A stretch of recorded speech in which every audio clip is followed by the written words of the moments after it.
Hey everybody, welcome back to Conscientious Omnivore. My name is Pal, here to do a live stream Q&A. So hopefully we'll get a bunch of people on. Hopefully I'll have lots of questions. If not, I'm gonna give you guys a few things to consider anyway. But yeah, hopefully we'll get a bunch of questions. So welcome. I see 2 people watching, so that's great. If you guys can let me know if the sound is alright, hopefully everything's good. And you can fire away right away, or we'll just give it a couple minutes, I guess, for people to join. And maybe I'll start with some good news for the channel. I guess everybody's seen it, and I talked about it in one of the other live streams. I've reached over 1,000 subscribers now, so I'm really happy about that. We're over 1,020 something now, so that's really good. Thank you to everybody, and especially to all the people who've been with me for a long time. I know you know, a lot of you guys have been there since the very beginning, and I really appreciate that. So it's really cool. And of course, welcome to all the new people too. So that's really great. Couldn't be happier with how things are going. And I got tons and tons of ideas. New videos are in the works. Lots of stuff happening in the garden. Lots of stuff happening with the house. Just tons of stuff going on. It's actually been really hard for me to try to keep up with everything. I'm doing a lot of stuff like at the house, a lot of stuff in the garden, and yeah, I've been pretty active on Twitter lately. That has been kind of a little bit easier maybe sometimes than YouTube, because like, I don't know, just the format of the thing, and like how it's kind of rapid fire short things or just sharing links.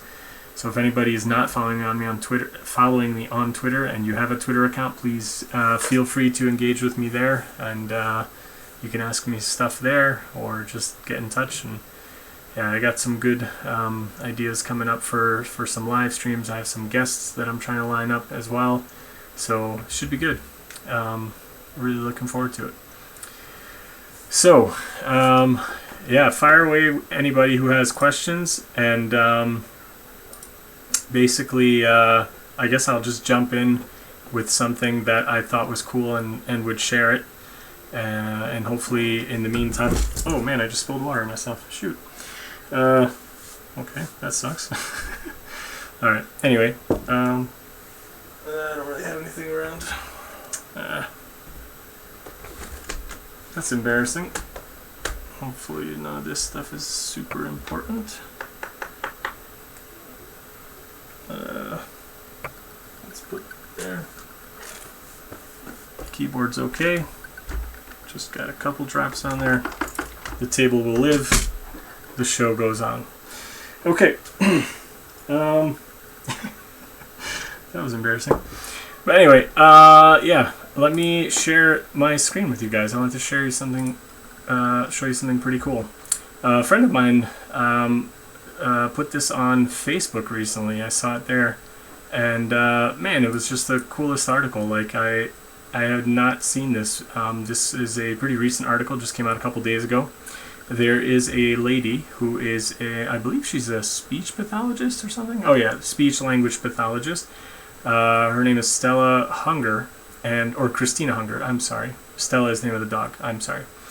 And basically, she's teaching her dog how to use a device that can speak for the dog, basically.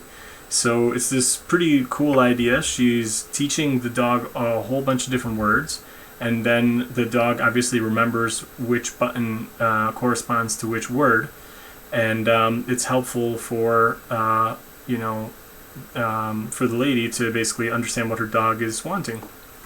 So Stella, I think is the name of the dog. Yeah. Stella will go over to a button, and for example, she'll step on one that just says, like, you know, play, and then, you know, she'll know that, like, okay, the doggy wants to play. There's one for outside or come and look, and there's like all these cool kind of like phrases that the dog has supposedly learned already. So I think she's up to like 20 something words, and she can say simple phrases with like a few words kind of tacked together. Being a speech pathologist, she says that it's comparable to about a 1 or 2 year old child.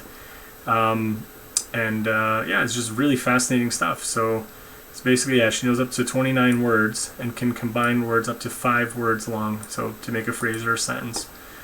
So it's just really cool, and I think this is really fascinating. I wonder where this could, you know, lead. Like how much more can you develop this, or just you know, it's a really fascinating, interesting idea. When I showed it to my wife, she had an interesting reaction. She was just like, well, like I already kind of know like what the dog is saying or thinking or wants to do, without a, like, you know, a little technology cheat like this. And I think to some extent, you know, we may know, kind of like if we have pets, like you really do get to know them and you get to know their personality. And but I think that there are some things here that that, you know, it could be beyond what we think, or what we, you know, possibly like, you know, wish to think that they may know or say. So I'll give you an example. What was it? There was a really cool one. Oh yeah, here it is. And Stella's already putting her language skills to work. One day the pup was whining at the front door and started pacing back and forth. Hunger assumed that she needed to go outside. Instead, Stella walked to her device and tapped out "Want, Jake, come," then stood in front of the door until Hunger's fiancé Jake came home a few minutes later, and then Stella immediately pressed "happy" and rolled over for a belly rub. So it's like, that's pretty amazing, and that, I think, is a little bit beyond just like recognizing, like, okay, the dog wants to go out, or even if you're beyond that and you recognize that it's not that she wants to go out, but that she's actually waiting for, you know, her beloved family member to come home. You know, our dog used to wait for us like to come home at the end of the day and stuff, and she definitely had different reactions, like at the gate versus when she really wanted to just go outside for a walk, you know, or to go to the bathroom or whatever, you know, stuff like that. Like, she had different kind of reactions. So it would be kind of interesting to see how far this could go and what other words, you know, the dog can learn. And I also, of course, think, like, you know, can this be replicated with other animals? And I'm sure it can. And you know, will it make people be more aware of just how kind of you know, like, smart and intelligent you know, animals are, and not just pets? Because I am certain that if they did this with other animals that are even smarter than dogs, they could probably get it to learn even more words and more kind of like phrases. So it's very interesting, and I like the fact that the phrases are put together from the different button presses. They're not just like one programmed button for like a whole phrase. So I think that's pretty cool. And like I say, other animals are smarter, as most people should hopefully know. Pigs are actually even smarter than dogs. And there was a very interesting article that just came out a couple weeks ago, I think. Yeah, it was in October here of this year. There was a video recording of this type of pig, Visayan warty pig. I read that they're highly endangered. I think they are from the Philippines or something. I can't remember exactly. Yeah, native to the Philippines. And I guess they're very endangered in the wild. There's about 300 of them in captivity. And there was a lady in France who had noticed that these pigs were using tools. So they basically were, you know, recorded. I'm going to just mute this. I don't really want to even play the whole thing. Maybe just a little snippet here for you guys. But basically they were recorded like picking up a stick and then using it to dig out a hole. And apparently multiple pigs were doing this, and they were using it to build like a little hole for where they were gonna you know, nest and keep the space for their babies. So it's just really interesting stuff. And of course, you know, how a lot of times people will say, like, okay, but, you know, animals are just dumb, they're not smart, whatever. Only humans use tools. That was absolutely proven false. Many primates use tools, and other animals use tools like crows. And it's just really interesting stuff that now there is proof that these pigs are, you know, doing the same thing. And So it's really interesting, and I think it's kind of encouraging. Check it out. I see, hey Guy, welcome. What are my thoughts on antinatalism? I have done a kind of a response video to the sad state of affairs that that was the in Mendham debate that should have been, but really wasn't. So if anybody's interested, you can watch the kind of catastrophe or disaster that turned out to be. Basically, the format for that debate was supposed to be about, you know, half an hour with Logan debating in Mendham, and then I was supposed to be second, and it never went that long because basically in Mendham blew up and just started yelling at Logan, and then he quit. So I'd made a response video kind of summarizing the way I felt about in Mendham and alphism in particular.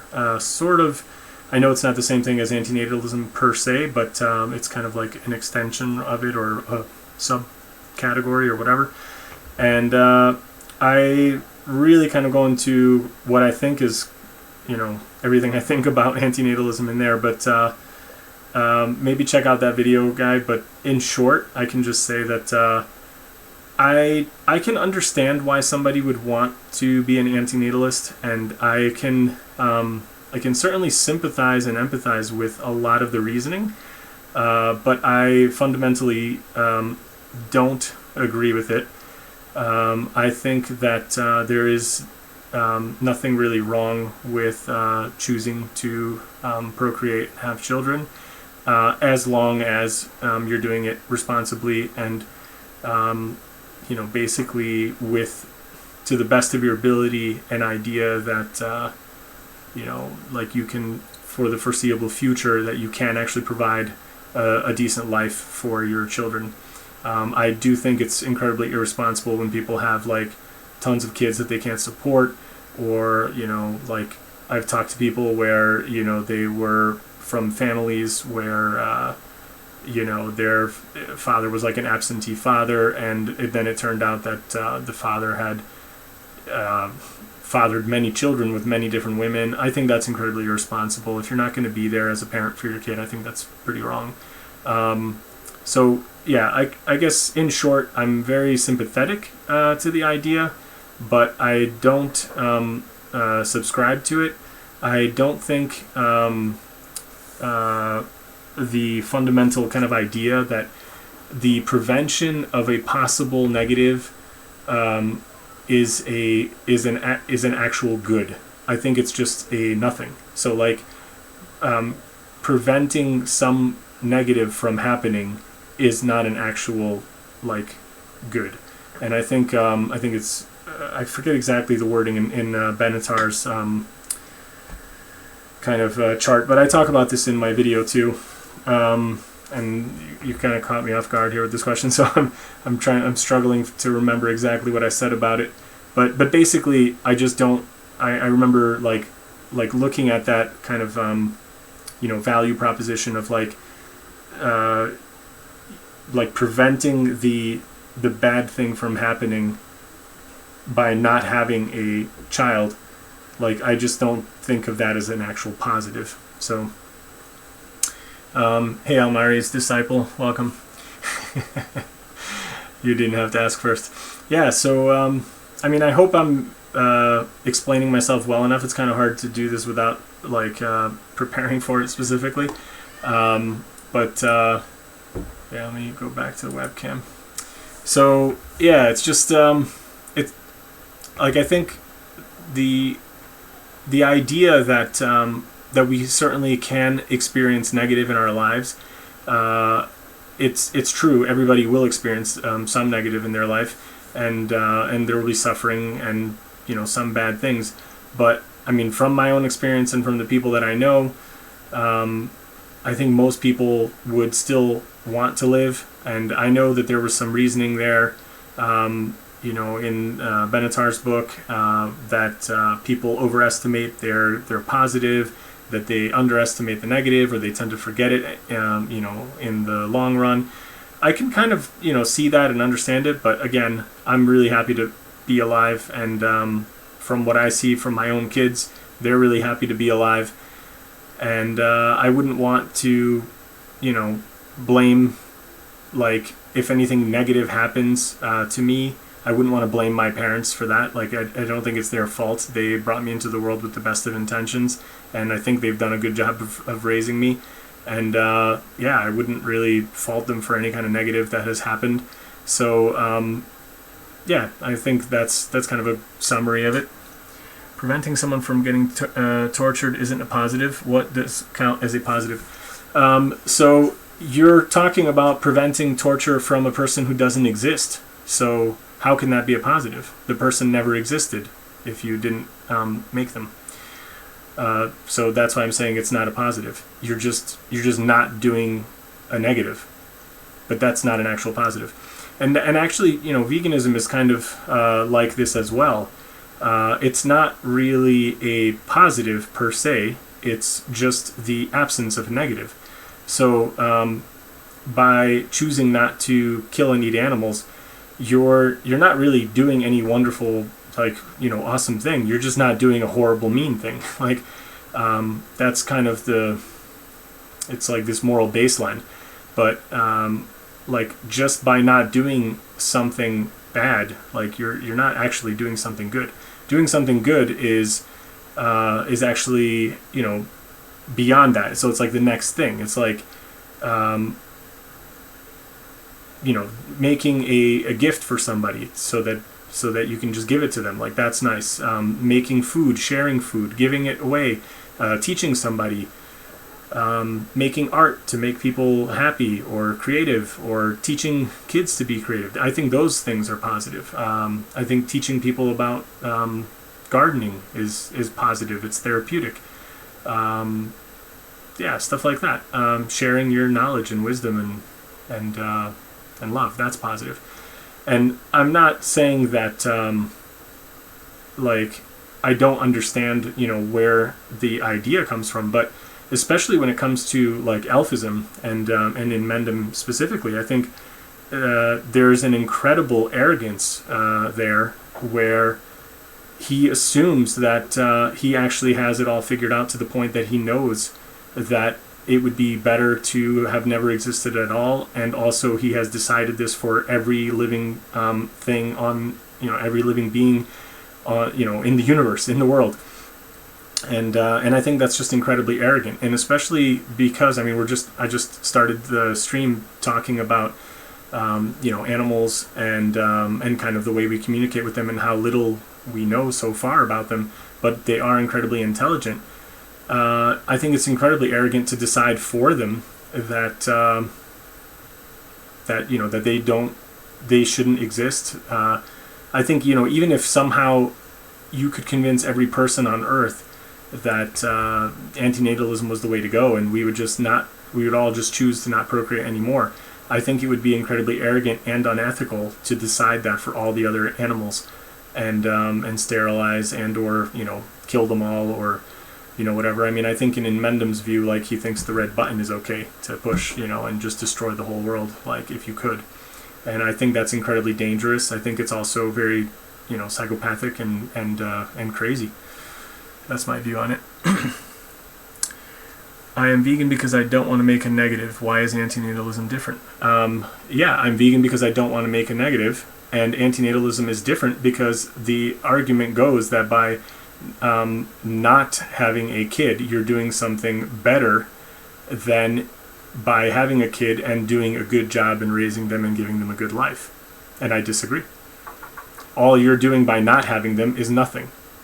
And by having them and teaching them and giving them a good life, or at least a start in life, because that's the part you're responsible for, I think you've actually done good. You've actually made positive things. So that's the difference. Hopefully that answers it.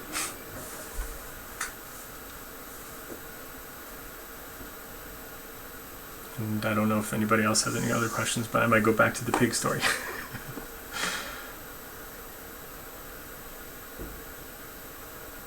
I'll jump back to the pig story until there's more questions.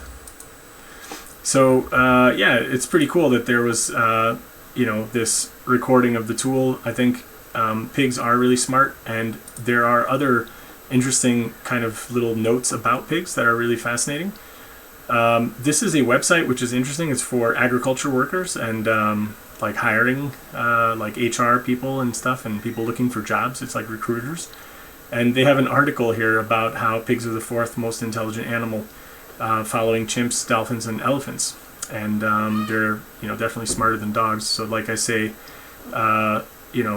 it's interesting, and I wonder how far they could take these button kind of speech tools for these kind of animals. So I think that's pretty cool. All right, questions are coming. I'm going back. Would you take a cow from a happy sanctuary back to the wild? So we're talking about a vegan world now, Almari's disciple. Is that kind of what you mean? Like there's no more factory farms and what have you, and now we just have the choice of having cows in sanctuaries? Or are you talking about the actual world now and the actual sanctuary that we have and a cow that's there? Because I think there's a difference.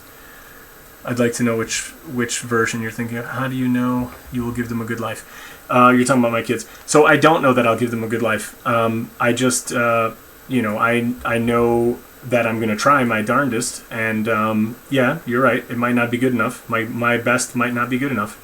And maybe they'll have a hard life or a bad life. That's certainly a risk. And yep, I think the next question you're going to ask me is, isn't it like gambling? And I don't think it's like gambling. If you look at kind of like the way you live your own life, forget kids or antinatalism for a minute, and just think like going out the door in the morning, either to go to work or to have fun or, just to get food, anything. You're taking a chance. Is that gambling? Like, I don't think it's any different than that. I think if you have a reasonable doubt about going out because maybe you're impaired, you're drunk, you're high, maybe you shouldn't get in the car. Like if you think you need to drive somewhere and your car has summer tires on it and it's minus 10 out and they're slick as heck and you see that it's raining or freezing rain, like maybe you shouldn't get in the car and drive. But if you have like a well-maintained car, good proper tires, and it's sunny and dry on the road, like, yeah, like you can get in the car and go. So you have an outlook, you have your wits about you, you have your, kind of like your plan. And if it's reasonable looking, you're going to take that chance, even though it is a chance. You could get run over by, a train or a tractor trailer or whatever. Like you can just slide off the road and roll your car and die, but you're still gonna live your life. You're still gonna go and drive to work or go to make food or go and visit a friend or whatever, and that's kind of that's part of life. And I think part of life is procreating, and I think that's completely normal and natural and good, and it can be a positive. So that's the way I look at that. Let's say, Al-Mari's disciple, are your pleasures derived from others' pains? How many insects die for one bowl of oatmeal? So let me ask you, yeah, it doesn't matter which scenario. Well, I think it does, and I'll tell you why, or I'll tell you why I think it matters. But to answer, well, I guess I'll start with that question first, the cow in the sanctuary, and then I'll go back to the other one. So a cow in a sanctuary right now in the world we live in, you're saving it from a terrible life in a factory farm. Please let me know if you're one of those antinatalists that thinks there's no difference because it's going to die and it's going to suffer anyway. Like, there's no difference between the factory farm or the sanctuary or out in the wild, and a wolf, will go and kill it and whatever. I think there is a huge difference, and I think just from, if you just put it in a human context and put yourself in that situation, would you rather be in a factory farm, no sunshine, no grass, no, fresh air, no access to your, normal, natural kind of like instincts and behaviors, your family, like your babies are taken away from you, you're impregnated artificially at the will of, the farmers, not your own natural instincts? and then you're brutally slaughtered and killed in a factory, like the stunning has a huge chance of not working.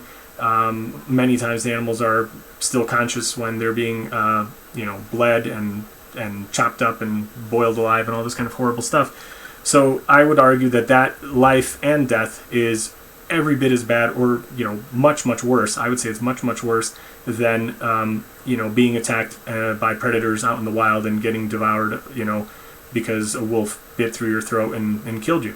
At least there you would still have had a better life along the way, and also you're not guaranteed to be killed by a predator. So I mean, animals will fight for their lives. Have you never seen a video where like the zebra's getting mauled by the lion and it succeeds in running away? It kicks the lion, it tries to run away. Same thing with any kind of predator. Like the prey animal still fights back and it still has a chance, and they often do get away. So do they all die of old age or hunger? No. Like some of them do get eaten, but it's still a better life in my mind, and I think that should be clear if you ever put yourself in that situation. I would still want to at least be given the chance.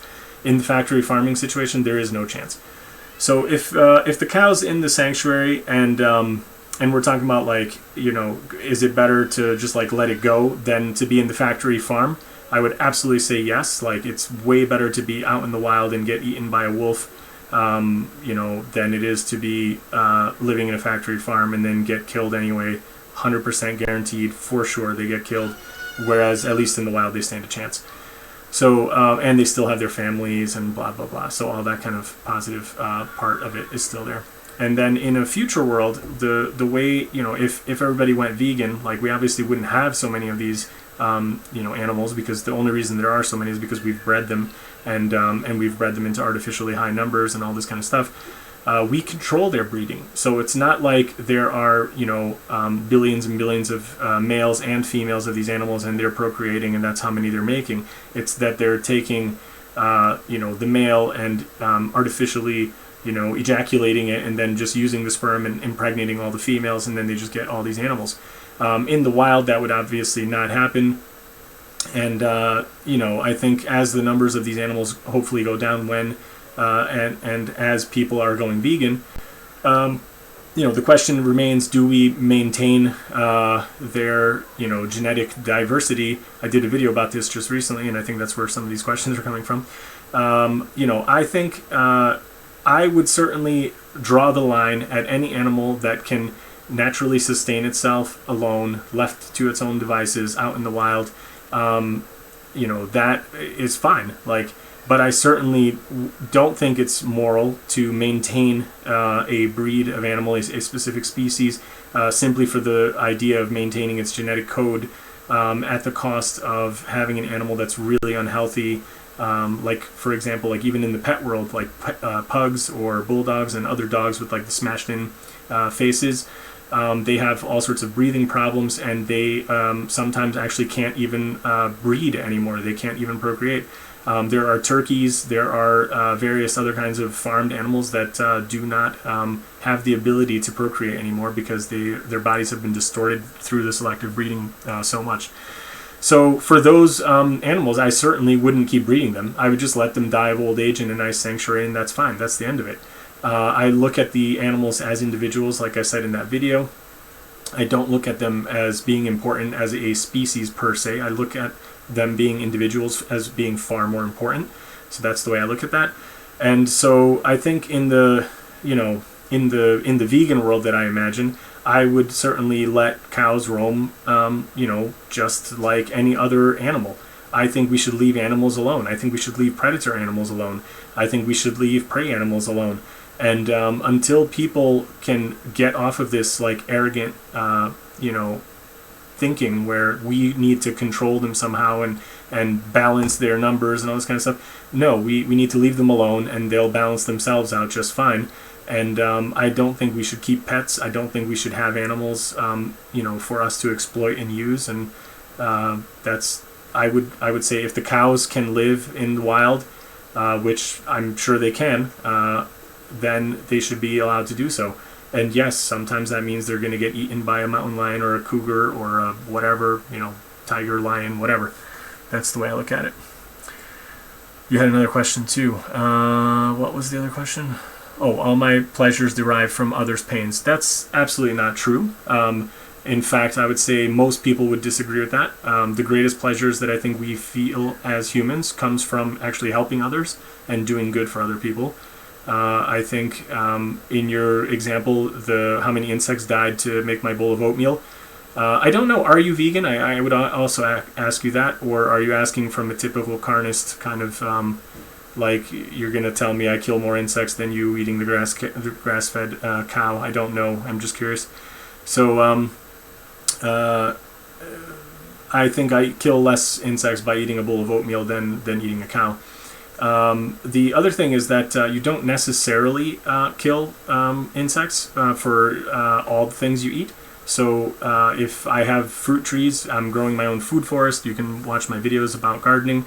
My aim is to be, as self-reliant as possible. I know I won't be totally self-sufficient, but that's fine. I'm going to do the best I can. There are many things that you can grow and eat that do not require you to be killing insects. I don't use any pesticides in my garden. I don't use any kind of animal manures. I do no dig. I try to not even dig beyond just planting like a small plant into my vegetable bed. I don't dig up the soil. I don't till it. I try to disturb it as little as possible, so even for like worms and small insects. I think that is the way to go. If that is the future, that is what we are needing to move to if we're to continue living on this earth and not destroy ourselves and kill off all the other animals as well. So my kids are going crazy trying to get in. Anyway, I'm going to have to get going, unfortunately, I think. But let's see if I can get some more questions here. Hey, Race Lover, welcome. Intent matters, absolutely. I think that was in regards to the previous thing about the kids, too. Eating meat is natural, though. Eating meat for who is natural? I think for like a lion, it's certainly natural. I don't think it's natural for people to do it. I think we are herbivorous by nature. That's why when you see an apple or a lemon or some kind of fruit like watermelon, whatever, your initial reaction is like, man, I want to eat some of that. It's good. Your initial reaction when you see a animal struggling and suffering after you've hit it with your car is to provide it with help and not like I'm going to start chowing down. So I don't think your claim is correct. Race Lover, avoid using sentient beings as a target product is superior and less harmful than viewing sentient beings as products. Avoid using sentient beings as a target product is superior and less harmful than viewing. Yes, I would absolutely agree with that. Alamari's disciple, there's a big difference between the factory and the sanctuary. Okay, so you agree with that. That's good. Once I make all the wolves vegan, we won't have this problem. Race Lover brings up a good point. Animals do adapt. There are a lot of animals that can be fed a vegan diet that do fine. So dogs, for example, do fine on vegan diets. Some big cats obviously wouldn't, I would imagine, because they are obligate carnivores. There is a big difference. But even for animals like that, it may be possible in the future to do lab-grown meat and like feed them in the wild or whatever.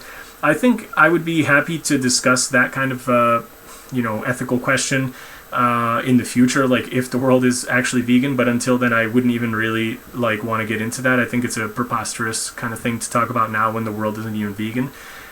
If the whole world went vegan and we were looking to reduce the suffering of wild animals, like I think we could have that discussion. But I think for now it's a laughable kind of discussion, because it's so far just in lower numbers, and the total suffering and everything is just so far less. It's so much less than what we have from factory farms and human exploitation of animals that it just doesn't even matter almost. Alamari's disciple, having a child is like taking an animal from a sanctuary and putting it in a factory farm. Actually worse, because the non-existent never will have ever harm at all. Well, I think you're not really listening to what I've said before. Would you stop yourself from being born if you had a time machine? Alamari's, yeah, that's a good question. You say yes. Wow. That is very interesting. And why are you here then, Alamari? If I had time machine, I'd stop the Big Bang from happening. I'd find people who try to make this argument lacking simply because they could stop what they claim the problem is at any given moment. To argue the argument, yes, you are vegan. Okay, well, I'm glad of that. At least you're not a hypocrite. I think any antinatalist that isn't a vegan is a hypocrite. By the way, that's the way I feel about that. Race lover, what right do you have to stop my existence from happening? Yeah, exactly. That's a key point, and it's one that I've already said too, and for animals too. Even if you could somehow convince every single human to not want to procreate anymore, and they all agreed to it, and we just stopped and we just died of old age, and that would be the end of humans forever, I still think that would be fine if you could actually convince everybody to do it, and they willingly, of their own volition, did it. I think that would be completely fine. You're not going to convince me, but maybe other people. But but even if it did happen, even if you were to convince me and every single other person, then I think there's nothing unethical about that. But for you to decide that for other animals that you can't communicate with and get their consent from, I think that is immoral and unethical. And also, just like Ray says, I think it's unethical to do it for somebody else. It's natural, though, was in response to your acceptance to allowing wild animal suffering. Okay, sorry. Yeah, so for the lions, it's natural. Yeah, I would, and that's why I think it's fine to leave them the way they are. They don't have the exact same, moral abilities or capabilities that we do, and I think it's not our place to decide for them, what they can or cannot do, including procreating. Race lover, if you try to stop me from existing, Pal will stop you. He loves me. I do love you. I love everybody. And I think, with this whole question, like your answer to the question of you wish you hadn't been born, or you would have stopped yourself from being conceived. Like, I mean, I feel terrible about that. Like, I feel sorry for you. Like, is your life really terrible? Like, do you really think like you have more suffering than positive in your life? And I'm sure some people do. And if that's the case for you, I'm not being like at all glib or sarcastic when I say this. I truly feel terrible for you. Like I feel terrible for anybody that is the case for. And like, yeah, like just to never like wish that you hadn't never existed. Like I think it would probably have come from some kind of like severe trauma and severe like negative in your life, and I feel really bad. And I hope, and I don't know, you can say send positive wishes or positive vibes or whatever, virtual hugs like to you, and I hope that your life changes someday, and I hope that becomes a better ratio for you, and that you would feel better about existing and find happiness. That's my wish for you. Arthur, hey, you have to be both antinatalist and vegan to be ethically consistent. I would absolutely say you have to be vegan if you're antinatalist, but I do not think you have to be antinatalist to be vegan. Guy says veganism and antinatalism go hand in hand. I disagree. Let's see, Race. You don't have to be an extinctionist to be vegan or consistent. Absolutely. I would agree with that. What are you deciding for other animals? Arthur asks. What do you mean, what am I deciding for other animals? I'm not deciding anything for other animals. I'm saying we should leave them alone and they can decide whatever they want to do, and I would not interfere with them. Ray says nothing when possible. Exactly. I'd rather let the other animals be as much as possible. Exactly. That's my view on it too. But what right do you have to create someone without consent? The same right as any animal. It's the right to procreate. It's the right to exist. It's the right to eat and drink and poo. Like it's the exact same right. There's no other right needed than just your very own existence. Arthur says nobody has a net positive life when life objectively consists of need or desire. Sorry, guys. You have to literally take care of every single one of those desires to just be breaking even. I don't know. Again, I've made it clear the way I view this. I think my life is way, way, way positive, and I don't think it's like consisting of a need or desire. Like it's way beyond that, and it's way better. And if yours isn't, I feel terrible for you. I have water dripping on my leg. Sorry, guys. It's kind of annoying me. I would just, I just can't agree with that. Ray says, "Why are you here then?" Like, yeah, I feel terrible. Like, if anybody feels like they are sorry they exist, I'm not saying this like at all with any kind of ill intention. I genuinely feel sorry for you. I just don't know like how bad your life must be that you feel that way, and it's terrible. And I'm sorry.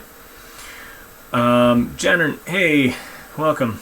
How's the weather? The weather is like now truly fall time, and it's kind of like raining and coldish, so it's like positive 10 degrees to maybe 15 degrees at most, usually around like 10 or 12 degrees during the day, and then colder at night.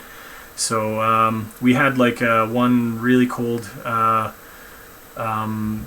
like one day it like went down to like -5 at night, and then it killed off all the stuff in the garden, and then after that it came back up into the teens. But it's kind of typical fall weather now. I hope it stays at least like this and doesn't get worse, because I'm doing so much stuff on the house that I really need it to not freeze for a while. Arthur says, I don't have the audacity for suicide. Audacity, the negatives should outweigh that according to your theory. Yeah, but look, Race, and anybody else, I don't want anybody to be trying to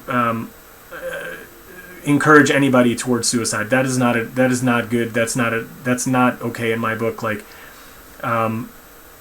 no, like please, let's not encourage each other to do that. I think if anybody does feel like they're looking for a way out or whatever, like I think that's where you should be asking for help. I'm sure there are people who care about you.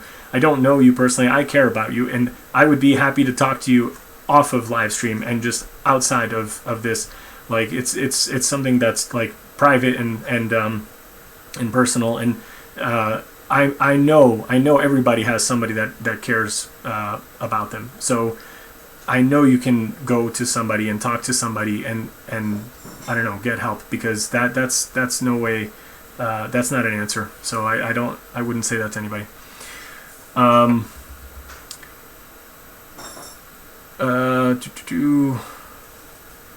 OG, hey man, OG Mizzen in the house. Nice, I haven't seen you in a while, man. Antinatalism sucks, just ignore them. The real question is, how big is your compost pile? The compost pile is growing, and it's good. It's probably about maybe 6 feet by 3 feet ish, roughly.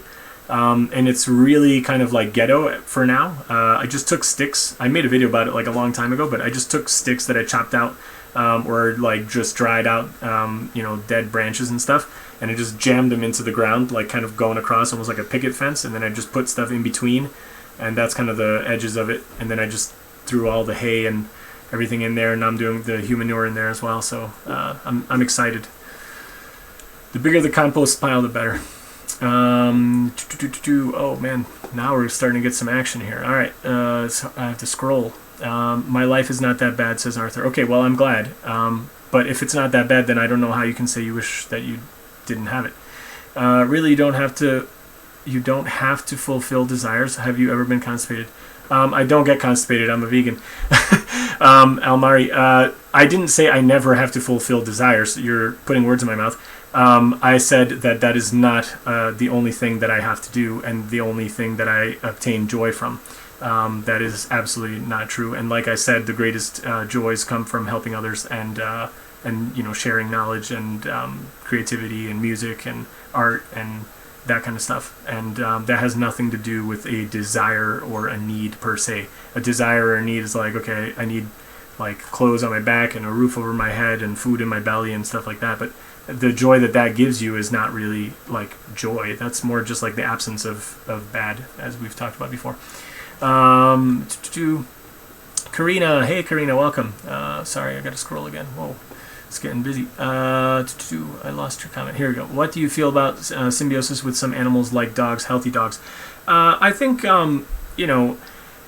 I think, and even just in the world we live in now, absolutely, if anybody has the capacity or the desire to rescue a pet from a shelter or any kind of like, you know, thing like that, a homeless dog, cat, whatever, hamster, like absolutely, I think it's ethical, it's moral, it's a positive thing to do. I think giving, you know, home and shelter to a animal like that is awesome.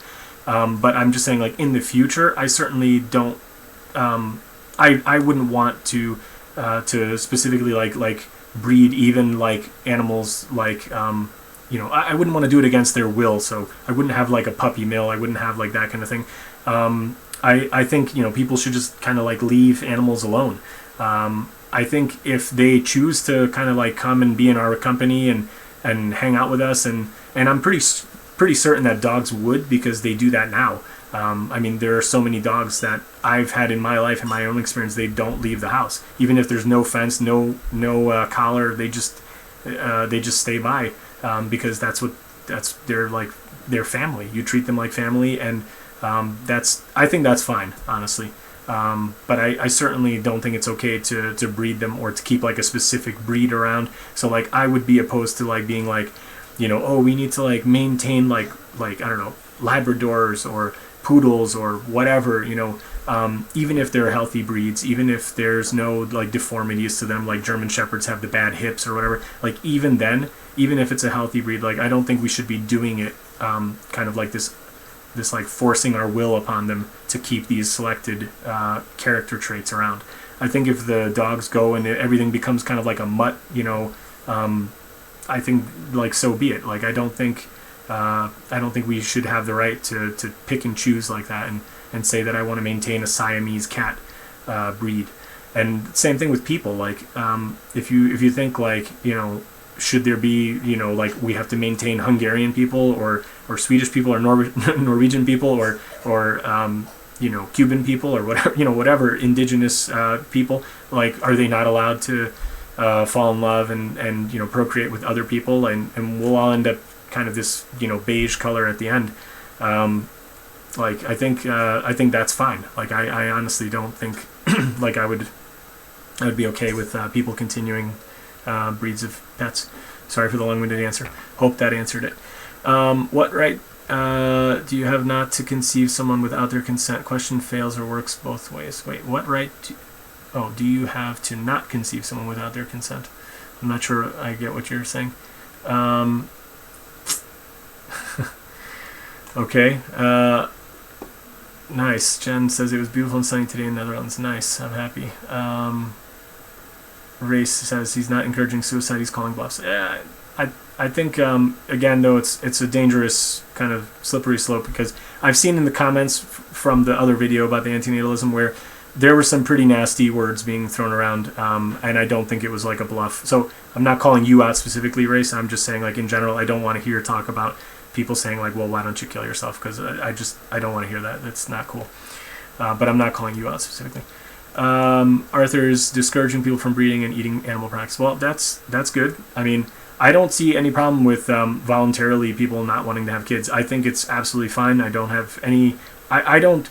I'm kind of like right in the middle. I would say like I have no qualms about people not having kids and not procreating. I don't think that you have to procreate. I don't think that you're doing anything bad by not doing that, and certainly there's a good case to be made for it, especially with how many children there are like in the world that, you know, are you know, orphans and left to institutional care and all this kind of stuff. So okay, OG Mizzen, I wouldn't care at all if the antinatalists knock themselves off. Not joking. Okay, well, I just don't want to hear that, man. Sorry. Arthur Flag, it's not a bluff. I already told you why I didn't do it, Race. I'm being honest with you. What right do I not conceive? Are you a rapist? Oh, okay, we're going back to that question. I'm cool with Carnus being anti-natalist. Yeah, I don't think you can be, honestly. I think you'd be like well, I mean, you can be. You just like you could claim to be an environmentalist and not be a vegan, but you really wouldn't be. But I think you would be a hypocrite, honestly, if you were eating meat and being an antinatalist, because you're causing way more suffering and way more direct harm than by eating a vegan diet. compost pile. How big is it? It's probably, I don't know, maybe at the deepest part, kind of in the middle, it's probably like 2.5, 3 feet tall. And like I say, it's in a container or whatever, those little sticks that are probably about maybe 6 feet, 7 feet, 3 feet wide, something like that. Almari's disciple, don't rape women. Yeah, I don't, what? But rape men? Like what? Hopefully that's not what you meant. Anyway, yeah, tell us what's in it. Oh, gee, I got everything in there, man. I got hay and grass and weeds and little bits of branches and stuff like that. I've got all sorts of kitchen waste, so banana peels, apples, that kind of stuff. And then I've got the human manure going in there now, which is my own poop, my own urine, and it's mixed together with this like peat moss kind of material. So that's what's in there.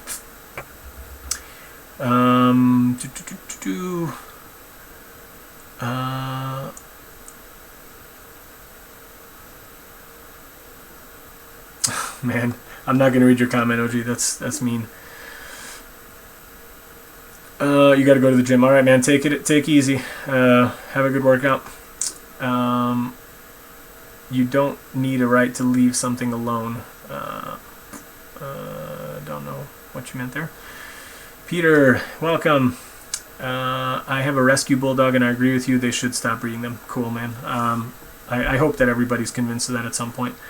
I think it's really weird that like we've made these breeds of animals that their very existence is suffering. Like they can't breathe, they can't walk right, they can't talk right. I mean, like it's crazy. Like the chickens, the way that they grow so fast, their own legs can't support them. I mean, like that breed needs to stop existing in the sense of like I still feel bad for the individuals and I would never kill them. I think that they should just be let to live out their lives in a sanctuary, but we certainly should stop breeding those kind of animals that cannot support themselves and live naturally. Let's see, Karina, but should we completely stop the symbiosis by not breeding dogs? Yes, I would say we should not breed them, but I think it'd be fine to like keep living with them and they can just like breed as as they do on their own, but we shouldn't be controlling them. That's my view on it. Arthur, okay, you guys, I really wish people wouldn't like talk about the suicide stuff. I just don't think it's cool. Okay, Race, breeding pets should stop. I agree. Almari's disciple, have a good day. Yep, take it easy, man. Okay. You are a vegan, OG. Yeah, OG is a vegan. And if so, for what reasons? Oh man, you guys. I can also tie my shoelaces and count to 5. Okay, good. Karina, but without responsible breeding, they would get a lot more diseases. Well, I'm not sure what you mean, Karina. Like, what kind of diseases? You're saying, like, if just dogs are roaming the street and like a German Shepherd mounts a Labrador, and then like I don't know, everything I've seen is mutts have better health outcomes than purebred dogs. So I'm not sure what you're getting at.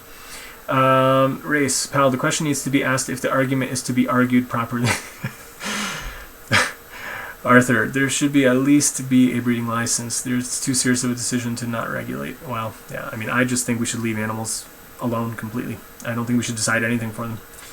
OG, make it bigger. I will make it bigger. I told my wife even after we're done with setting up our regular kind of like septic and everything, like I'm still going to keep using the compost toilet because I want to keep saving all my poop. You can drink and breed but not drink and drive. Well, I don't recommend drinking and breeding either, Arthur. There's actually very good reasons to not drink alcohol for your own health and definitely for the health of a baby, especially from the mother side. But I believe also it ruins sperm quality as well. So even from the male side, there are very good reasons to not drink and be an alcoholic and trying to procreate. But, I mean, that's very self-destructive behavior, too. So, like, I don't think that that's responsible. And I caveated everything I said about procreation with the idea that you would want to be, responsible. At the very least, be able to support and take care of yourself. as a bare minimum. Jen, hey, Karina, do you think street dogs have more disease? I think maybe they might, just because they're living on the street. That's my view on it. Race, I can drink, drive, and breed at the same time. Jeez, man, you guys are crazy. OG, cool. Thanks for satisfying my compost questions. And sorry for misbehaving. I'll be good now. Thank you. Guy Haller, a question. Why is it wrong to breed dogs, but it's totally cool to breed humans? What is the difference? The difference is very simple. It's consent. With humans, my wife and I wanted to have children together. We talked about it before we were even married, and then we did it together consensually. With dogs, I have no way of communicating with them and finding out if they want to have babies or not. And I'm deciding for them, and I think that's incredibly arrogant and immoral. That's the difference. Guy, I mean, when at both cases you cannot breed them. Oh, you can not breed them and adopt instead. Well, again, I answered that part, hopefully. And as far as adopting humans, I think that's absolutely an awesome thing to do, and it should be done by more people. If I at all had a little bit of a better financial situation, I would maybe consider adopting some more kids now as well. Race, we aren't against dogs breeding themselves. That's the difference, exactly. We are against humans breeding dogs. Generally, how long until you're living in the new place? Oh man, I hope that it's going to be done by like maybe late spring.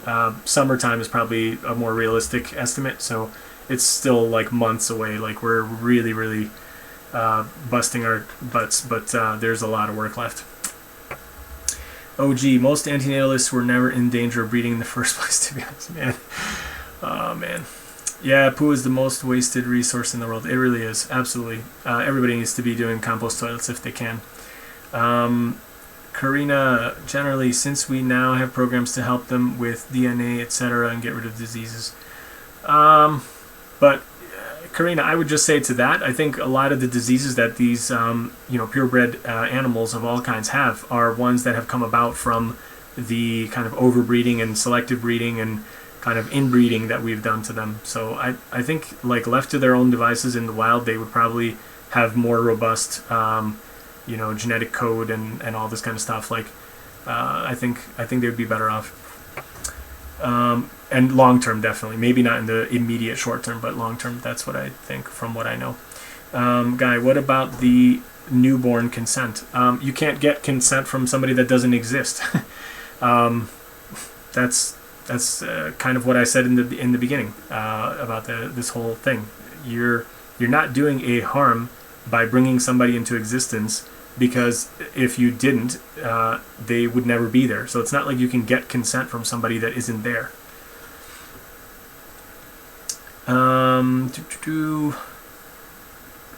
Jen says to Karina, so humans should be involved with all other species breeding? Yeah, that would be the next logical question. Like, what about all the other wild animals that are not dogs or not domesticated animals?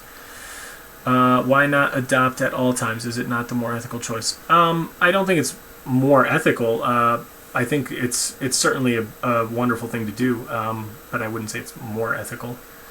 Karen says, no, Jen, but I think dogs have a special bond with humans. I think we do have a special bond with certain animals and not just dogs, but I still think we should just leave them alone. And any that choose to keep living in our presence or living with us, I think that's fine. I don't see any problem with really kind of providing any kind of assistance or help to any animals, like either through feeding or creating habitat for them. If you have a yard and you have some kind of, like ability to keep a pig or something, and you have, we have wild pigs just living that way a couple 100 feet, and it used to be before all the yards were fenced in where I'm living. They would kind of come in and go through people's gardens and stuff and steal all their produce and whatever. If somebody chose to do that, intentionally on purpose, in a vegan world, and they wouldn't be in risk, and in danger of getting shot and stuff by hunters, then I would think that'd be completely fine. But I wouldn't want to breed any kind of animals, at all. People forget you can befriend wild animals. Absolutely, Race. That's pretty much what I was hinting at now. Arthur, if an animal is about to be attacked by another, should we leave it to be since we can't obtain their consent? Yeah, I think we should. I don't think we should, because like what? You stopping a wolf from eating a deer means the wolf is going to go hungry. It's not our place. I think it's incredibly arrogant to think that we are somehow entitled or obligated or any kind of like there's no responsibility and there's no right for us to go and stop that from happening. You cannot put a human moral construct and a code on a wild animal that doesn't share that kind of like same way of thinking and reasoning. Or not allow them to hurt each other if we could. Yeah. So, okay, Guy, you don't think adoption is more ethical. You think it's fine to breed a new human while there are millions who need homes. Yes, I do think it's fine. Jen, I agree with Pal. I have 3 rescue dogs that let me live in their home. That's nice of you. They aren't going to be bred. The world doesn't need any more unwanted companion animals. Yeah. I think, like, people have said, like, okay, cats, for example, like, in some places in the world, like, they wouldn't survive in the wild. I think we talked about this in a video with Logan, and I know he did a debate a long time ago with another vegan, with Morpho Blue, and there were interesting questions about, like, well, what happens to, like, cats in places like in Canada or far north or whatever, where they wouldn't survive the winter on their own. Like, well, okay, yeah, like I don't think we should have them there. Like, if an animal can survive in some part of the world on its own, like in the woods eating mice or whatever. And like in Hawaii, there's plenty of feral cats. Some people say there's too many, and they're killing off the other, wildlife and whatever. Like, well, yeah, that's probably the case. And why did that happen? Because of like human intervention to begin with. Like, why do we have rats in Australia? Because they came over with the ships with the white settlers from Europe, and now it's a problem. Or rabbits, same thing. And like, this idea that like we can somehow fix all the stuff we've already screwed up, like I think it's kind of this, again, just a continuation of this arrogance of like we know better than all the other animals, like what's going on. That's the way I look at it. I think we should just leave it and they'll sort it out. Who are you friends with, wild animal? Race slower. Yeah, some cats, turkeys, birds, and squirrels. Nice. Frank, tough guy, Tufano. Hi, welcome. Other birds, nice. Yeah, I mean, like, people can put, bird feeders out. That's a great way to help, birds in the winter, especially. They have, like, slim pickings a lot of times. And not all birds are migratory, so some of them really do kind of struggle to get through winters. You can put out, like, sunflower seeds for them or other kind of things. And that's a great thing to do, I think. And I'm sure that there would be cases where like you could have animals like living in symbiosis, in true symbiosis, where we don't end up killing them and eating them, because that's what kind of is one of my big pet peeves, is that farmers will say like it's a symbiosis that I'm breeding sheep and then I provide them with a home in a winter. Stable that they can go into and be warm and whatever. It's just that at the end I cut their throat and kill them. Like, I think that's not a symbiosis. Like, I mean, even like a parasitic symbiosis doesn't usually involve the parasite actually killing the host. So for a farmer to say that a sheep farm is a symbiotic relationship between the sheep and the humans is incredibly misleading. I wouldn't say that at all. But I think if you did have like a huge area of land or something, and you had a sheep, and even had a family of sheep, and they were like just procreating like at their own natural kind of like pace and environment and whatever the land could support, like, hey, that's cool. And if you saw that they were struggling in the winter and you had the means to feed them with something and keep them alive, like, yeah, awesome. Like, that's definitely a nice thing to do and a positive. But I don't think it would be right to just keep breeding them and having them around just because you like sheep, even if you're not killing them. Like, I wouldn't do that.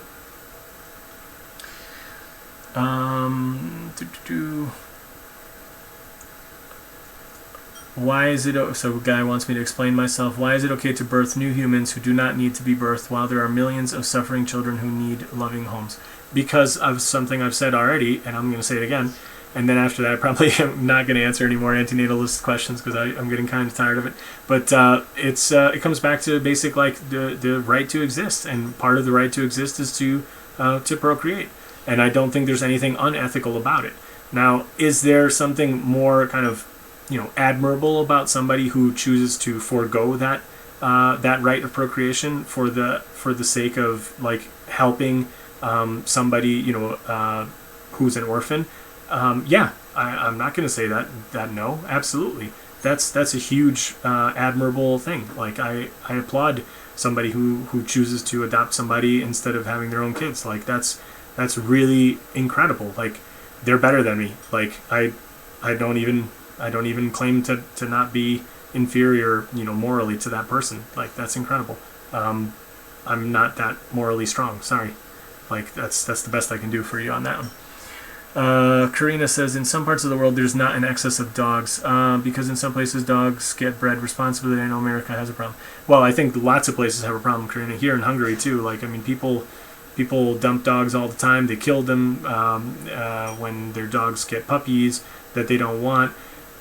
It's horrible. Like, I mean, I see posts on social media about people needing to find homes for dogs and stuff. It's not just America. I mean, it's all over the world, really. And I think we just had a friend move back to Hungary from Finland, and she was saying there too, it's really hard to get dogs actually, and people pay like crazy amounts of money even for rescue dogs. Like it's really, really hard to get dogs, and people don't even care if it's like a specific breed. Like it's hard to get animals there, and they have very, very strict rules about kind of like rescues and like how they should be treated and all this kind of stuff. So I think that's cool that people are doing it responsibly or whatever. But again, I just think like ethically, like I just don't think it's right for us to decide like for any living being their choice to procreate and live their kind of natural life.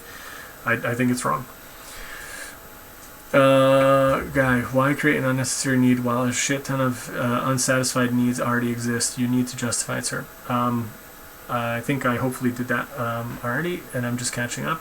Some parasites do kill hosts, pal. Race, you're probably right, and I'm not like a huge biology person, so you're probably right. There are some parasites that do, but I think I would say probably most don't. So like, what the typical things that you hear about, like tapeworms and all these kind of stuff, like they don't actually kill you. They might make you sick, and they might make you weak, and they steal away your nutrients and all this kind of stuff. But the idea is that they,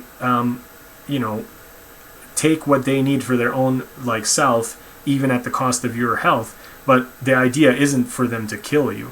Maybe at some point the host is weakened. If you had a specific example, I'd love to hear about it. But like all the things that I know, it's like, the aim of the parasite is to keep itself alive at the cost of your health, maybe, but the aim isn't to destroy the host. The aim is to keep itself going. So sometimes that might mean like stealing away your nutrients, and then maybe the host will die at some point. But I don't think that's the aim. Whereas the farmers, the aim is to kill the sheep and like eat them. Generally, whether they are bred responsibly or not, it isn't necessary for people to get involved in the continuation of the species. I would absolutely agree with that. Arthur, let the animals do what they want to each other. If though we can see the immense suffering that is happening, I don't understand this logic. It looks like speciesism to me. Speciesism in the sense of what? Like, I think I've clarified this hopefully with my previous sentence. I don't think it's right for us to do it to any species. I don't want to limit lions. I don't want to limit wolves. I don't want to limit deer. Like, let them sort themselves out. I don't want to assume that I know better for them than they do for themselves. Something called genetic fitness and preferable environmental conditions for the infant. OG, I'm not sure which comment that was a response to. Let me know if I misunderstood something. Race, Arthur, are you aware that there isn't always a perfect choice, right, and that many things need to be taken in a case-by-case basis? Yes, it's about making the most rational decision with the information available. Yeah. So Arthur, question to you then. Going back to you. Are you also an elfist then? Do you advocate for ending all life? Like, do you think it would be more moral and better to extinguish all life? Would you? Is that kind of your decision as well, or you just want humans to stop procreating, or do you want to kill off all the animals too? Let me know. Karina, yes, a lot of places, of course, Norway is different, like Finland. I believe you. A lot of the Nordic countries are very much more advanced than the rest of the world in so many ways. Guy, you mentioned the right to life. How can there be a right for someone who does not exist? That's not what I said. I'm saying my life, part of my right to being alive is to procreate. I believe that. That's what I said. OG Mizzen, rational is just a magic word that means according to my opinion. Yep. I would kind of agree with that. Arthur, in the sense that only humans are worthy of our ethical consideration, we stop humans from killing one another even if we aren't the ones doing the killing. Why not extend that to animals? Okay, so here's a really important distinction. You're saying humans are worthy of our ethical consideration. That's not what I said. Animals are worthy of our ethical considerations, and that's why I'm vegan, and that's why hopefully you're vegan. Because you realize that it's not okay for you to decide to go and kill somebody because it would be unethical. But the difference is that the animals, the non-human animals, I should say, the non-human animals don't have that moral and ethical understanding that we do. They have a different understanding that we are not privy to because we can't talk to them in the way that we can talk to each other like this. That is the difference. So it's not that the animals are outside of my ethical consideration. They are not. What I am saying is that I don't want to assume that I know better than the lion and the sheep and the wolf and the deer and the whatever else. Like, I can't decide for them. I think it's unethical and extremely arrogant for me to assume that I can somehow make that, balance be right. It's like in The Simpsons, like the cartoon, like there's a thing where like Homer gets a lobster and he brings it home and he puts it in the fish tank. But the fish tank they have at home is a freshwater tank. And then he puts the lobster in and it starts dying because like it needs salt water. So like the kids are yelling at him to put salt in there. And then he starts pouring salt in and the fish start dying because he made it too salty. And then he pours in fresh water and then they're both kind of like half dead. And then he's like, okay, that's good. It's cool. Like, that's what people are doing in the wild. That's what people are doing by trying to decide like, oh, I'm going to stop the lion from eating the zebra. That's not our place. It's not right. It's not that I don't have moral consideration or ethical consideration for both of those animals. I care about them equally, and that's why I would leave both of them equally alone. I hope that explains what you wanted to hear.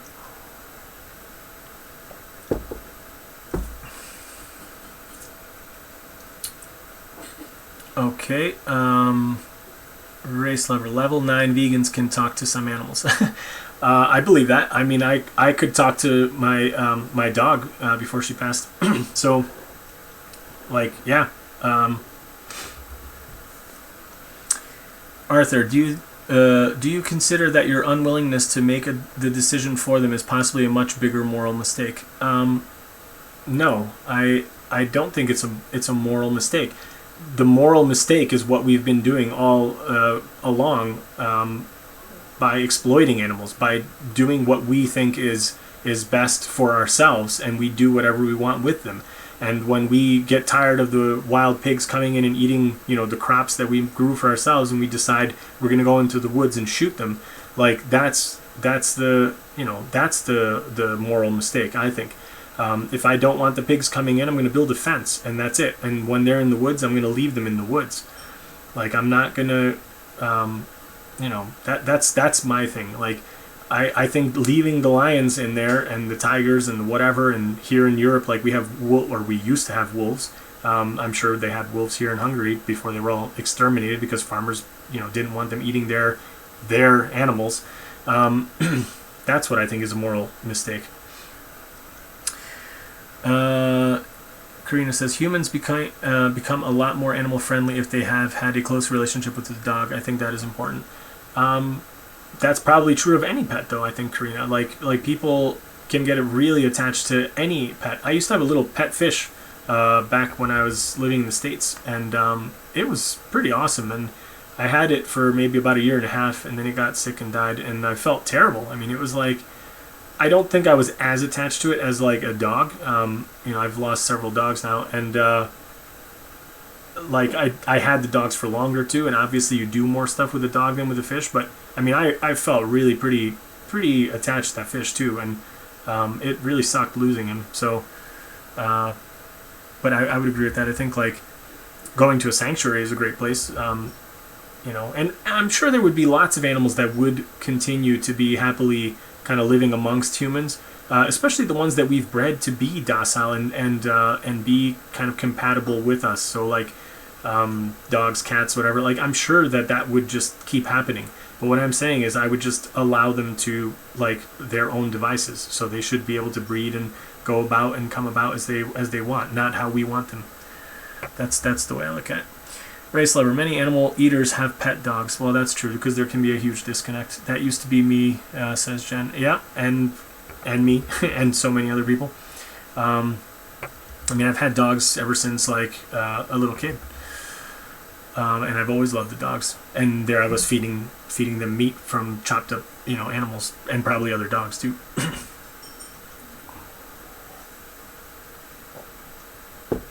Zohar the Magical Maggot. Hey, so I noticed welcome. I noticed your debate with Gary didn't go too well. Yeah, that's an understatement. Well, it wasn't your debate technically. You were just the mod. No, that's actually incorrect. It was supposed to be my debate as well. Logan was supposed to have the first half, and I was supposed to have the second half, but it just never got there. But I'm wondering if you'd be willing to do a debate with me about antinatalism. I don't know if you just came in or you just missed the past, like, I don't know however long we've been talking, like 3/4 of this has been about antinatalism. I'm not really interested in antinatalism. I'm being a good sport, or trying to be, by answering people's questions about it, because people ask and I answer. But I don't know. Just rewatch the beginning of the stream, and hopefully you'll see exactly where I stand on it. I'm willing to be civil and not yell at you that you're a glib, reckless puke, if that makes it more appealing for you. No, thanks. I appreciate it, and I do appreciate you being civil. That's nice. I always try to be civil too. I certainly wouldn't call you any of those things. But I'll pass. Thanks. There would still be pets without breeding, says Race. Some animals would still need assistance. Yeah. Jen, way to sell it, Zohar. OG Mizzen, they always seem to run away when you ask if they are elfists. Yeah, I don't know. Like, I think, who did I ask? I asked Arthur, then he didn't reply. Zohar the Magical Maggot. The other antinatalists weren't selling it well, in my opinion. Well, yeah, I would say that. And I don't know if you've seen my response to that kind of debacle, but I think I also lay out my views there pretty well and tried to address kind of the comments that I got on that video. Arthur says, I think extinction is preferable to the status quo, but not ideal. Well, I mean, again, like, so you're saying you would, if you could, you would extinguish all life on the planet. I mean, that's just incredibly arrogant. Like how can you decide? And you're basically murdering and killing people who want to live, killing animals that want to live. I just think that's incredibly arrogant. Like, I don't know what makes you think you have the right to do that. Like, that's way, way worse than any kind of thing that you've expressed about the idea of, like, bringing into existence somebody. I don't understand how you can even put those two things together. It's crazy. Extinctionist doesn't have anything to sell but nonsense. Yeah, I would agree with that. The Alphas thing is like way beyond any kind of reasonable view in my mind. The antinatalist view, I can get behind on a lot of things about it, but the Alphism is like way, way, way beyond reasonable. Like it's absolute like psychopathy or whatever the word is. Like it's psychotic belief. Sorry if this has been a displeasing experience for you. Did not want that. No, I mean, I'm fine. I don't want you to think I'm like totally like miserable. I'm not. I would not, because of my fear of death. Okay, so, but then how can you say that that's better than what we have? Like, that's just so weird. I just don't understand that. Race, sacrificing our endless potential for absolutely nothing isn't really a well thought out plan. Yeah, and that's exactly what I was saying all along, Race, is that like this idea of the prevention of a possible negative is not an actual positive. It's just the avoidance of a negative. But it's at best a net zero. It's not a net gain, as Benatar would have you believe.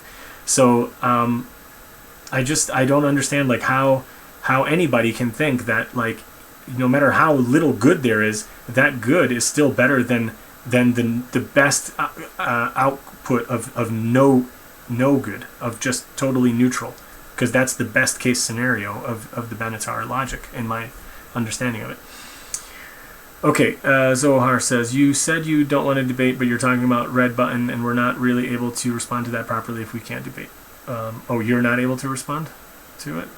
Okay, well, I don't know. Put it in a comment and I'll consider it.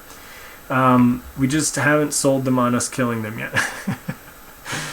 Bonus disc, welcome. Do you like any 80s hair metal bands?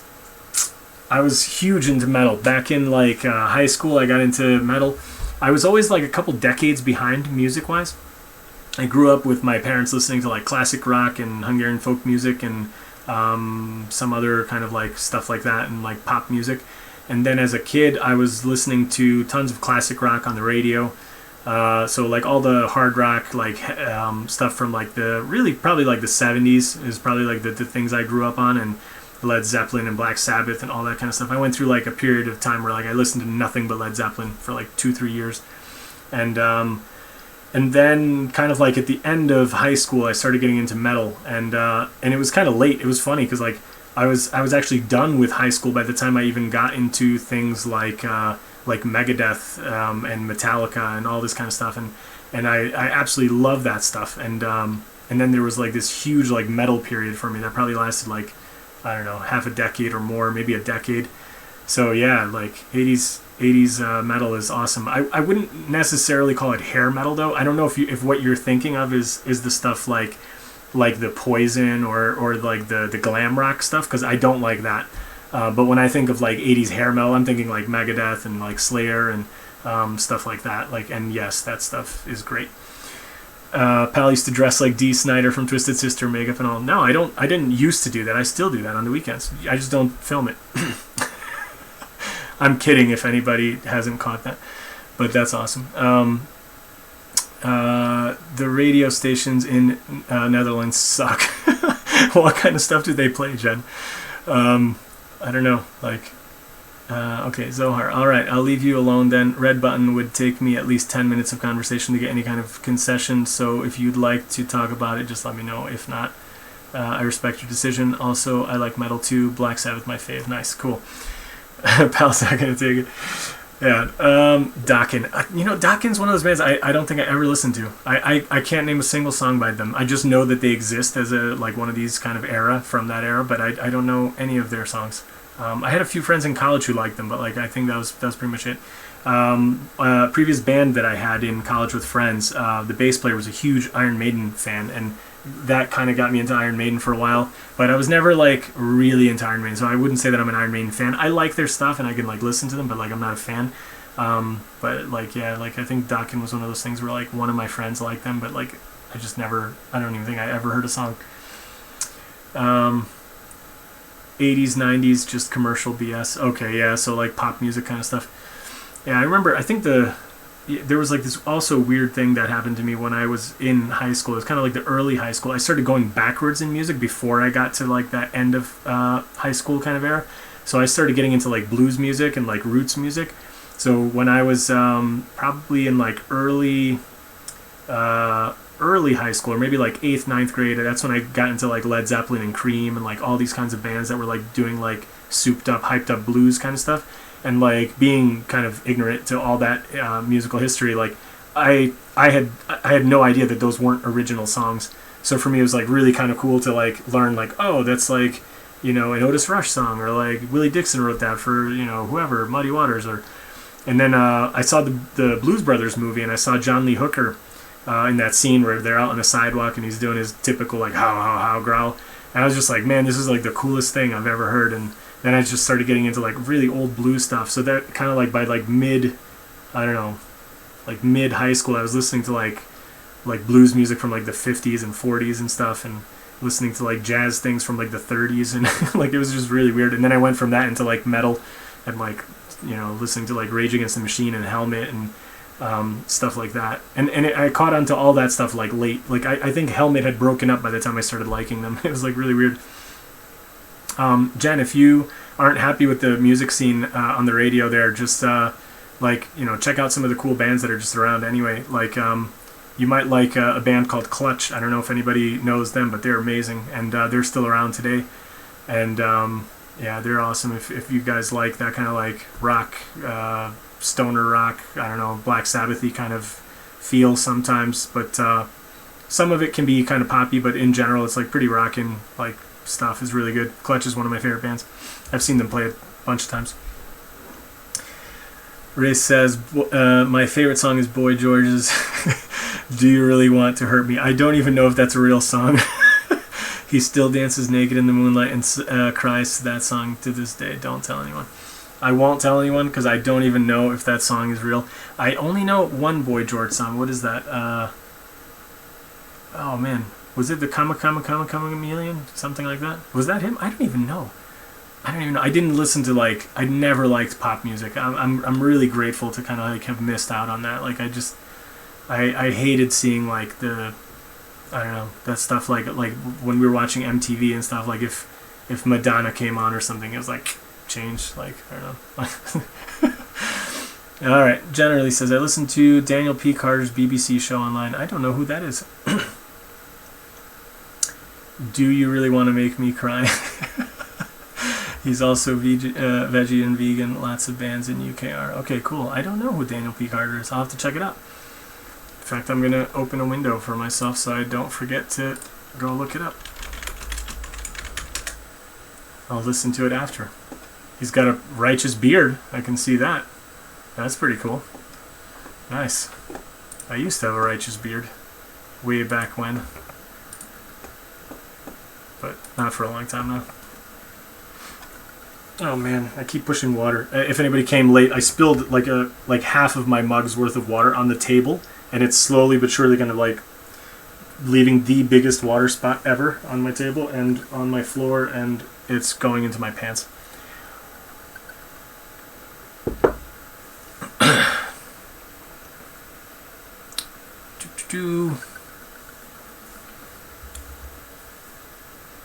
Ray says he knows Boy George. Don't let him fool you. Is that yeah the Kama Chameleon? Okay, so that's the one song I know. What's UBI? Arthur says Boy George is pretty awesome. He's vegan and pro UBI. What's UBI? Don't fool generally. Yeah. I don't know. I don't know what pro UBI is. What is UBI? Search.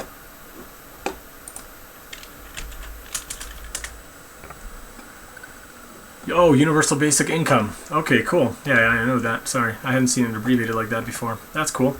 Yeah, I think that's a great idea too. Jen says, I won a Culture Club LP when I was a teenager. Wow, a teen rager. Oh man, that's awesome. Yeah, thanks, Arthur. I looked it up. That's a great idea. I think Universal Basic Income is awesome. And actually, you know, that's kind of an interesting topic that I think a lot of people should spend more time thinking about. Is kind of like envisioning the world that could be, like you know, again going back to something sort of tangential to the antinatalist discussion. Is that like, you know, could we end all suffering on the earth by actually, you know, making you know, people have good lives and like helping people and doing a whole bunch of great stuff. And I think universal basic income would go a long way towards that. If you, you know, make it so that everyone in society has a place that they can call home and has food and has shelter, and you take care of those basic needs, I really believe that what we need to do is we need to start talking about how do you keep people healthy and happy and motivated if that is provided. Because I think for some people, maybe like having those basic needs provided just for the fact that you exist, you get some stuff like that. Because we have automation or robots or I don't know, whatever, like making things or doing things or growing food or whatever. I think that could lead to some people feeling kind of like useless, in the sense that like it's been ingrained in us for so long that like you have to do something, you have to like earn your right, earn your pay, earn your keep. That I think for some people it might be kind of like almost mentally like unhinging to get some kind of like provided life, maintenance that way or something. But I think, I'm a very optimistic person by nature, and I think that one thing that we could do is to actually just get people thinking about, well, how do you, make joy and keep people positive and happy. And I think that's where all the wonderful stuff that I talked about in the beginning of the stream was. That's where you get creative, and you get art, and you get music, and you get teaching people and learning things and learning languages and science and all this kind of like really awesome, like great stuff. Maybe focus our energy on the whole world is already vegan, everyone's already provided for, we don't exploit animals. Can we do something about suffering that happens in the wild? Can we figure out something that maybe we can improve upon the wolf eating the deer? Like, can we lab grow meat and just leave it out for the wolves so that they don't eat the deer, and then nobody suffers? Like, I don't know, like then we can worry about that kind of stuff. So Peter says, you have heard of Chris Stapleton? I think he's a great singer. Oh, have I heard? The name sounds familiar, but I don't know if I know who it is. It just sounds really familiar, but I can't say that I know who Chris Stapleton is. Arthur says, Andrew Yang is worth voting for if you are American. I've seen some pretty good stuff about Andrew Yang for sure. A lot of people that I know, either online or in person, think he's a really good candidate. And from the few little things I've seen about him, he seems pretty legit and knowledgeable. Ray says, not sure if anyone would work anymore if we all got paid to do nothing. See, I think we would. And also, a basic universal income is just that. It's basic. It's like your basic needs are met. But if you still want to like travel to the Bahamas and like do whatever, like that's not going to cover it for you, for most people, I would think. So I think that's where it would be really interesting, because that's where people would be motivated to want to do something above and beyond that. But at least you would feel, secure and safe, and you wouldn't be, having to go and do stuff that you didn't want to do that made you miserable, like doing a crap job that you don't want or stuff like that. Might be counterproductive, might hold back progress. Yeah, I don't know. I kind of disagree, Grace. I think people would actually find creative things to do, and I think that would be really cool. There's a really good book I'll recommend to everybody watching. But Race, if you're interested in that kind of question specifically, I recommend this book called Eco. What the heck was the title of that book? Oh man, I was going to say the name and I completely forgot it. Ecotopia. That's the name of the book. Ecotopia. Check it out. It was written back, I think, in like the 1970s, maybe the 60s. I don't remember. And that book is awesome. It's like this like kind of like sci-fi-ish alternate future reality in the U.S. Like they have a civil war in California, and the Pacific Northwest like breaks off from the other part of the continental U.S. and they make their own country, and they have this ecotopia, and they're all about like the trees and protecting nature and forests and all this kind of stuff. And they're a bunch of hippies, and they have like kind of like basically like a universal basic income. And but then what they do is like, so like you can just get like a plain Jane like white shirt or something where it's like, but to maintain their individuality and creativity, everybody like tie-dyes their own stuff, and they make their own kind of things. They make their own furniture, and people like trade and barter, and they do all this kind of cool stuff. So check out that book. I think that's a really good one. Karina, I liked Black Sabbath. God, I'm sold. Nice. Black Sabbath is like, when we had a band in college with my friends, Black Sabbath was like the most covered band that we played in all of our, like, I think we only had maybe a couple of songs that we covered from other bands that weren't Black Sabbath. I think we played like I don't know, almost the entire first album and like a couple of other stuff. I mean, we probably played like 15, 20 Black Sabbath songs, and we did like 3 other songs from other bands. Like we had all originals and Black Sabbath. That was our thing. I love Black Sabbath. Okay, Jen, there are social systems in many countries where people also work. Yeah, that's true.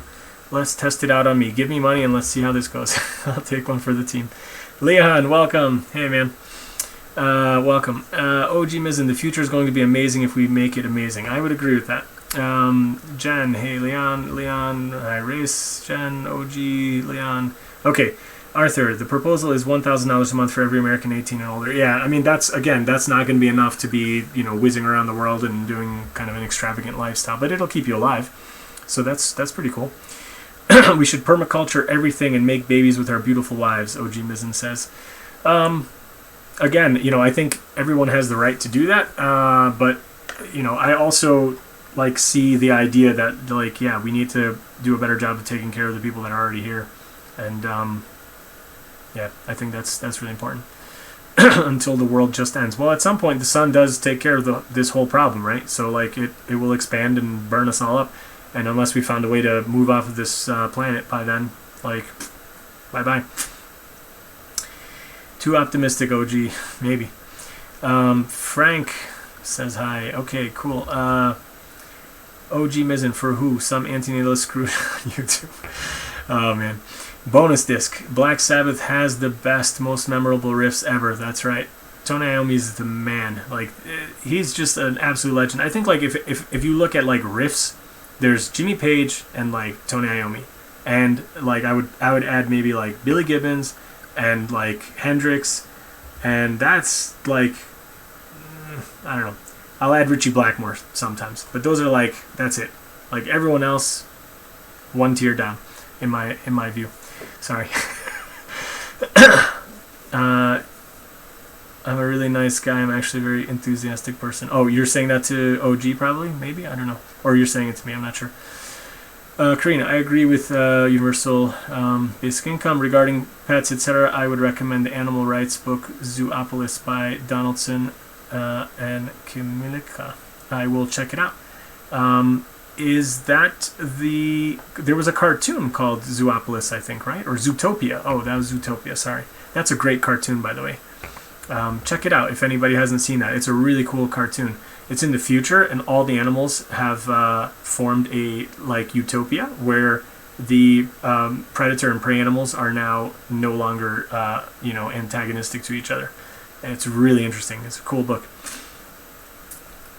But I will check that out, Karina. Thanks. OG says optimism is garlic to the vampires. Optimism is worthy of an attitude, but you have to be careful as to not let it cloud the decisions you make. Well, I would agree, Arthur, to the point that you can be too optimistic. I've gotten myself into trouble sometimes being too optimistic. Yeah, sounds exciting. I love fireworks. Okay, Ray says Ray Slower equals greatest guitarist of all time. Triangle player. Okay, Arthur's got to go. Hey, have a nice day too, man. Thanks for being on, and have a great day. Okay, Race, you too. Arthur, bonus disc. I thought you were oh, I missed what you wrote. But anyway, Jen, fireworks are a freaking disaster. What are you on about? I hope OG was joking about the fireworks, or maybe he meant figuratively fireworks. Hopefully not literally. Race Lever's the best triangle player ever. I always wondered about the triangle. Does anybody ever set out thinking I'm going to be a triangle player, or is it just something that you can't play anything else, and they're just all right, dude, just play this. I don't know. I'd rather be a cowbell player than a triangle player. You can really rock out on the cowbell. Guys, I'm going to have to get going. My kids, I'm sure, are pretty much getting into bed by now. It's been really fun. Thank you to everybody for being on. Maybe I'll take one more question or something. Be on for 5 minutes or something. So if you got one last question, ask me, and then if not, I'll try to do another one of these at some point. But thank you, everybody, for supporting me on this channel and helping me grow, and it's been awesome. I can't believe I have over 1,000 people. It's just kind of awesome and feels really great. And yeah, it's really cool. So And to any of the antenatalist guys, like, again, I'm not mad at you, don't worry. And if anything, like, if somebody does feel bad and they need to talk to somebody, I was wholeheartedly sincere in my offer. Like, you want to talk outside of live stream, I don't want to be broadcasting that. Like, that's fine. Like, let me know. Anybody talking about suicide, thinking about suicide, whatever, self-harm, like, you need to get help. You need to talk to people. You need to talk to friends, family, anybody. You don't have any friends, you don't have any family, talk to me. I'm very happy to listen and try to help. And I mean, there's people out there that can help. There's helplines. You can do it anonymously. There's like a lot of stuff that you can do. And yeah, like, that's not a solution, ending your life. And I mean that. So yeah. All right, let's take some questions and I'm off. Fireworks aren't vegan. Yeah, I would agree with that. Fireworks will be replaced by holograms. That would be awesome. They look nice. Didn't say they were a good thing, just that I like them.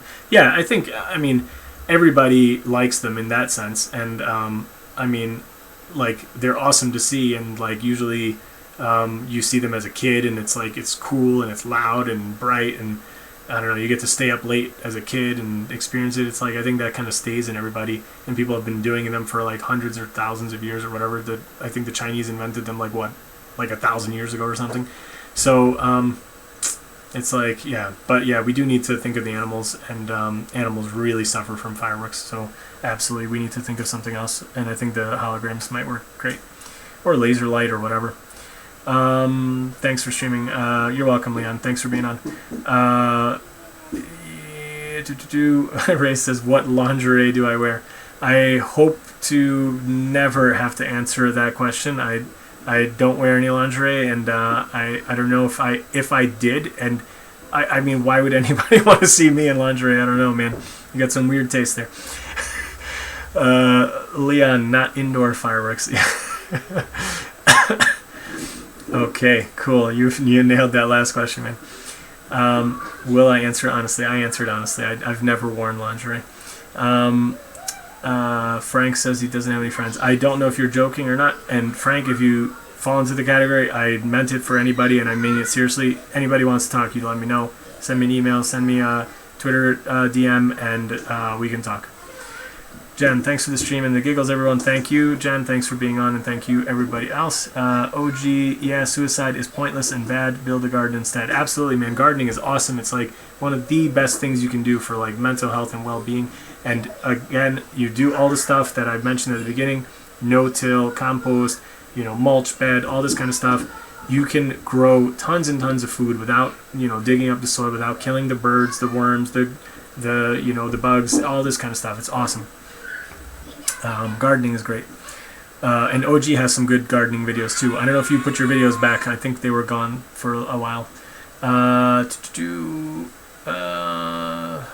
See if you still feel like it afterwards. Yeah, I think it's a really good.